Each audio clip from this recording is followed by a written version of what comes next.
খুব সংক্ষিপ্ত পরিসরে রাসূল সাল্লাল্লাহু আলাইহি ওয়াসাল্লামের জীবনী থেকে আমরা কিছু লাইফ লেসন নিয়ে আসবো। আমরা কি শিখতে পারি রাসূল সাল্লাল্লাহু আলাইহি ওয়াসাল্লামের জীবনী থেকে। প্রথম যেই লেসনটা আমরা উল্লেখ করতে চাই সেটা হচ্ছে রাসূল সাল্লাল্লাহু আলাইহি ওয়াসাল্লাম খুব বড় মনের মানসিকতার অধিকারী ছিলেন, বড় হৃদয়ের অধিকারী ছিলেন। তিনি সবার জন্য ছিলেন। He use to think beyond the narrow borders. কখনো ন্যারো মাইন্ডেড ছিলেন। উনি সবাইকে অ্যাকোমোডেট করতে চাইতেন। তিনি আলামিন, বিশ্ববাসীর জন্য রহমত।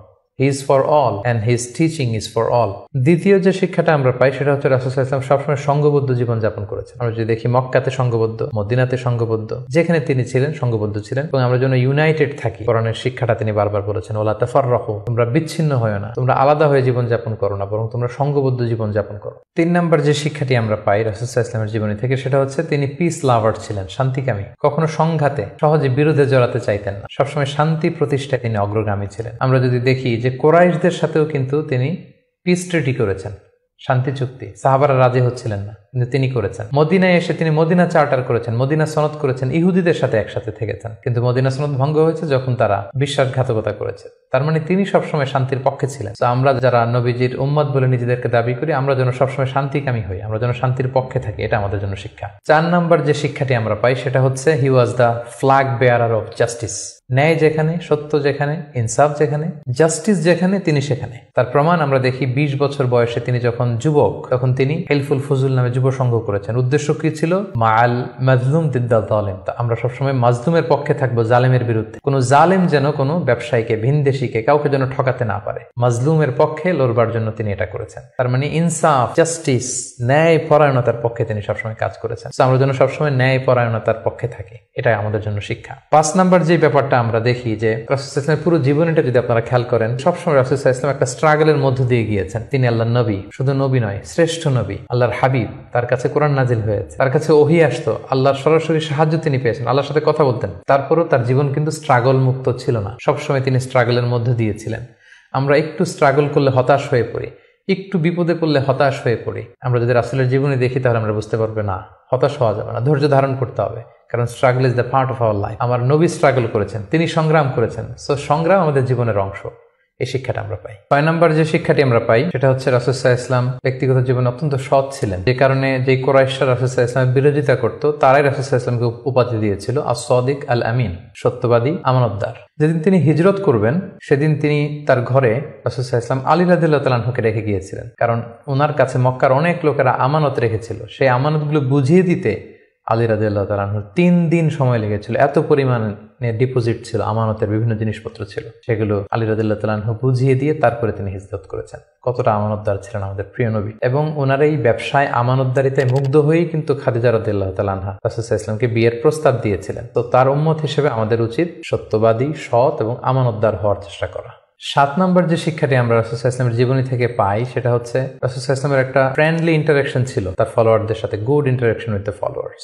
আমাদের অনেক লিডারদের মধ্যে একটা বসি ভাব থাকে যে আমি সব জানি, আমার ফলোয়াররা কিছুই জানে না, আমার টিমের লোকেরা কিছুই জানে না। না, রাসূল সাল্লাল্লাহু আলাইহি ওয়াসাল্লাম এটা করতেন না। কারোর কাছ থেকে কোনো ভালো কনসালটেশন, কোনো পরামর্শ আসলে পলিসি মেকিং এ তাদের কথাও তিনি রাখতেন। সুবহানাল্লাহ, এটা একটা গুড লিডারের বৈশিষ্ট্য। 8 নাম্বার যে শিক্ষাটা আমরা পাই সেটা হচ্ছে রাসূল সাল্লাল্লাহু আলাইহি ওয়াসাল্লাম হেভিলি ফোকাসড ছিলেন তার মিশনে। সেই যে মক্কায় তিনি তাওহীদের বাণী প্রচার করতে শুরু করেছেন, রিসালাতের বাণী প্রচার করতে শুরু করেছেন, আখিরাতের কথা মানুষকে প্রচার করতে শুরু করেছেন। তার যে দাওয়াতের ফোকাস, এই ফোকাস থেকে কোনো প্রলোভন, কোনো লোভ, কোনো স্ট্রাগল, কোনো বিপদ রাসূল সাল্লাল্লাহু আলাইহি ওয়াসাল্লামকে এক চুল পরিমাণ নাড়াতে পারেনি। আমরা যদি জীবনে সফল হতে চাই আমাদের ফোকাস ঠিক রাখতে হবে। ফোকাস থেকে আমরা নড়ে গেলে কিন্তু আমরা সফলতার দেখা পাবো না। 9 নাম্বার যে শিক্ষাটা আমরা পাই রাসূল সাল্লাল্লাহু আলাইহি ওয়াসাল্লামের কম্প্যাশনেট এন্ড মার্সিফুল অ্যাটিটিউড। রাসূল সাল্লাল্লাহু আলাইহি ওয়াসাল্লামের দয়াদ্র মানসিকতায় অনেক শত্রু কিন্তু রাসূল সাল্লাল্লাহু আলাইহি ওয়াসাল্লামের বন্ধু হয়ে গিয়েছিল, ঈমান এনেছিল। আমরা দেখেছি মক্কা বিজয় যখন করেছিলেন চাইলে পিষে মারতে পারতেন কুরাইশদেরকে, যারা বছরের পর বছর জন্মভূমি থেকে দূরে থাকতে বাধ্য করেছিল রাসূল সাল্লাল্লাহু আলাইহি ওয়াসাল্লামকে। রাসূল সাল্লাল্লাহু আলাইহি ওয়াসাল্লাম কি করলেন? বললেন যে না, লা তাসরিবা আলাইকুমুল ইয়াউম, কোনো প্রতিশোধ, হিংসা কিছু নেই, ক্ষমা করে দিলাম, যাও তোমরা স্বাধীন। এভাবে নানা ঘটনায় আমরা দেখেছি রাসূল সাল্লাল্লাহু আলাইহি ওয়াসাল্লাম তার অমীয় অনুপম চরিত্রের মাধ্যমে তিনি মানুষের মন জয় করেছেন। তো এই গুণাবলী যেন আমরা আমাদের মধ্যে ধারণ করবার চেষ্টা করি। সব শেষে শিক্ষাটির কথা বলবো সেটা হচ্ছে succession management. A good leader produces good leaders. একজন ভালো নেতা শুধু ফলোয়ার তৈরি করে না, সে আরো নতুন নেতা তৈরি করে। আমরা যদি দেখি রাসূল সাল্লাল্লাহু আলাইহি ওয়াসাল্লামের ইন্তেকালের পরে আমাদের লিডারশিপ নিয়ে কোনো ক্রাইসিস হয়নি, সেখানে দাঁড়িয়ে গিয়েছে আবু বকরকে আমরা রাদিয়াল্লাহু তাআলা আনহুকে আমরা আমাদের খলিফা বানিয়েছি। আবু বকর রাদিয়াল্লাহু তাআলা আনহুর ইন্তেকালের পরে ওমরে ফারুক আমাদের খলিফা হয়েছে, তারপরে উসমান, তারপরে আলী রাদিয়াল্লাহু তাআলা আনহু। তার মানে রাসূল সাল্লাল্লাহু আলাইহি ওয়াসাল্লাম এদেরকে কিন্তু সবসময় ডানে বায়ে সামনে খুব সংক্ষিপ্ত পরিসরে রাসূল সাল্লাল্লাহু আলাইহি ওয়াসাল্লামের জীবনী থেকে আমরা কিছু লাইফ লেসন নিয়ে আসবো, আমরা কি শিখতে পারি রাসূল সাল্লাল্লাহু আলাইহি ওয়াসাল্লামের জীবনী থেকে। প্রথম যেই লেসনটা আমরা উল্লেখ করতে চাই সেটা হচ্ছে রাসূল সাল্লাল্লাহু আলাইহি ওয়াসাল্লাম খুব বড় মনের মানসিকতার অধিকারী ছিলেন, বড় মনের বড় হৃদয়ের অধিকারী ছিলেন। তিনি সবার জন্য ছিলেন। He use to think beyond the narrow borders. কখনো ন্যারো মাইন্ডেড ছিলেন, উনি সবাইকে অ্যাকোমোডেট করতে চাইতেন। তিনি আলামিন, বিশ্ববাসীর জন্য রহমত। He is for all and his teaching is for all. দ্বিতীয় যে শিক্ষাটা আমরা পাই সেটা হচ্ছে রাসূল সাল্লাল্লাহু আলাইহি ওয়াসাল্লাম সবসময় সংঘবদ্ধ জীবন যাপন করেছেন। আমরা যদি দেখি মক্কাতে সংঘবদ্ধ, মদিনাতে সংঘবদ্ধ, যেখানে তিনি ছিলেন সংঘবদ্ধ ছিলেন। এবং আমরা যেন ইউনাইটেড থাকি, কোরআনের শিক্ষাটা তিনি বারবার বলেছেন, ওয়ালা তাফাররাকু, তোমরা বিচ্ছিন্ন হয় না, তোমরা আলাদা হয়ে জীবন যাপন করো না, বরং তোমরা সংঘবদ্ধ জীবন যাপন করো। 3 নম্বর যে শিক্ষাটি আমরা পাই রাসূল সাল্লাল্লাহু আলাইহি ওয়াসাল্লামের জীবনী থেকে সেটা হচ্ছে তিনি পিস লাভার ছিলেন, শান্তিকামী। কখনো সংঘাতে সহজে বিরোধে জড়াতে চাইতেন না, সবসময় শান্তি প্রতিষ্ঠায় তিনি অগ্রগামী ছিলেন। আমরা যদি দেখি যে কুরাইশদের সাথেও কিন্তু তিনি পিস ট্রিটি করেছেন, শান্তি চুক্তি। সাহাবারা রাজি হচ্ছিলেন না, কিন্তু তিনি করেছেন। মদিনায় এসে তিনি মদিনা চার্টার করেছেন, মদিনা সনদ করেছেন, ইহুদিদের সাথে একসাথে থেকেছেন। কিন্তু মদিনা সনদ ভঙ্গ হয়েছে যখন তারা বিশ্বাসঘাতকতা করেছে। তার মানে তিনি সবসময় শান্তির পক্ষে ছিলেন। তো আমরা যারা নবীজির উম্মত বলে নিজেদেরকে দাবি করি, আমরা যেন সবসময় শান্তিকামী হই, আমরা যেন শান্তির পক্ষে থাকি, এটা আমাদের জন্য শিক্ষা। 4 নম্বর যে শিক্ষাটি আমরা পাই সেটা হচ্ছে he was the flag bearer of justice. ন্যায় যেখানে, সত্য যেখানে, ইনসাফ যেখানে, জাস্টিস যেখানে, তিনি সেখানে। তার প্রমাণ আমরা দেখি 20 বছর বয়সে তিনি যখন যুবক, তখন তিনি হেলফুল ফুজুল নামে যুব সংঘ করেছেন। উদ্দেশ্য কি ছিল? মাআল মাজলুম দিদ্দাল জালিম। আমরা সবসময় মাজলুমের পক্ষে থাকবো, জালেমের বিরুদ্ধে। কোনো জালেম যেন কোনো ব্যবসায়ীকে, ভিনদেশীকে, কাউকে যেন ঠকাতে না পারে, মাজলুমের পক্ষে লড়বার জন্য তিনি এটা করেছেন। তার মানে ইনসাফ, জাস্টিস, ন্যায় পরায়ণতার পক্ষে তিনি সবসময় কাজ করেছেন। আমরা যেন সবসময় ন্যায় পরায়ণতার পক্ষে থাকি, এটাই আমাদের জন্য শিক্ষা। 5 নম্বর যে ব্যাপারটা আমরা দেখি যে রাসূল সাল্লাল্লাহু আলাইহি ওয়াসাল্লামের পুরো জীবনীটা যদি আপনারা খেয়াল করেন, সবসময় রাসূল সাল্লাল্লাহু আলাইহি ওয়াসাল্লাম একটা স্ট্রাগলের মধ্য দিয়ে গিয়েছেন। তিনি আল্লাহর নবী, শুধু নবী নয়, শ্রেষ্ঠ নবী, আল্লাহর হাবিব। তার কাছে কোরআন নাজিল হয়েছে, তার কাছে ওহী আসতো, আল্লাহর সরাসরি সাহায্য তিনি পেয়েছেন, আল্লাহর সাথে কথা বলতেন। তারপরও তার জীবন কিন্তু স্ট্রাগল মুক্ত ছিল না, সবসময় তিনি স্ট্রাগলের মধ্য দিয়েছিলেন। আমরা একটু স্ট্রাগল করলে হতাশ হয়ে পড়ি, একটু বিপদে পড়লে হতাশ হয়ে পড়ি। আমরা যদি রাসূলের জীবনী দেখি তাহলে আমরা বুঝতে পারবো না, হতাশ হওয়া যাবে না, ধৈর্য ধারণ করতে হবে। কারণ struggle is the part of our life. আমার নবী স্ট্রাগল করেছেন, তিনি সংগ্রাম করেছেন। সো সংগ্রাম আমাদের জীবনের অংশ।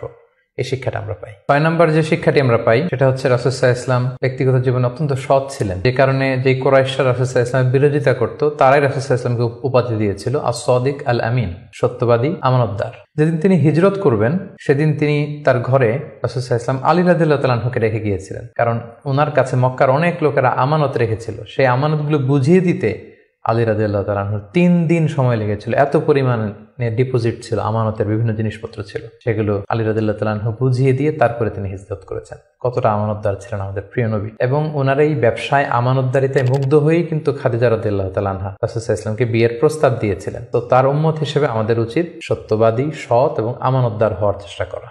7 নম্বর যে শিক্ষাটি আমরা রাসূল সাল্লাল্লাহু আলাইহি ওয়াসাল্লামের জীবনী থেকে পাই সেটা হচ্ছে রাসূল সাল্লাল্লাহু আলাইহি ওয়াসাল্লামের একটা ফ্রেন্ডলি ইন্টারাকশন ছিল তার ফলোয়ারদের সাথে, good interaction with the followers. আমাদের অনেক লিডারদের মধ্যে একটা বসি ভাব থাকে, যে আমি সব জানি, আমার ফলোয়াররা কিছুই জানে না, আমার টিমের লোকেরা কিছুই জানে না। না, রাসূল সাল্লাল্লাহু আলাইহি ওয়াসাল্লাম এটা করতেন না। কারোর কাছ থেকে কোনো ভালো কনসালটেশন, কোনো পরামর্শ আসলে পলিসি মেকিং এ তাদের কথাও তিনি রাখতেন। সুবহানাল্লাহ, এটা একটা গুড লিডারের বৈশিষ্ট্য। 8 নম্বর যে শিক্ষাটা আমরা পাই সেটা হচ্ছে রাসূল সাল্লাল্লাহু আলাইহি ওয়াসাল্লাম হেভিলি ফোকাসড ছিলেন তার মিশনে। সেই যে মক্কায় তিনি তাওহীদের বাণী প্রচার করতে শুরু করেছেন, রিসালাতের বাণী প্রচার করতে শুরু করেছেন, আখিরাতের কথা মানুষকে প্রচার করতে শুরু করেছেন। তার যে দাওয়াতের ফোকাস, এই ফোকাস থেকে কোনো প্রলোভন, কোনো লোভ, কোনো স্ট্রাগল, কোনো বিপদ রাসূল সাল্লাল্লাহু আলাইহি ওয়াসাল্লামকে এক চুল পরিমাণ নাড়াতে পারেনি। আমরা যদি জীবনে সফল হতে চাই আমাদের ফোকাস ঠিক রাখতে হবে। ফোকাস থেকে আমরা নড়ে গেলে কিন্তু আমরা সফলতার দেখা পাবো না।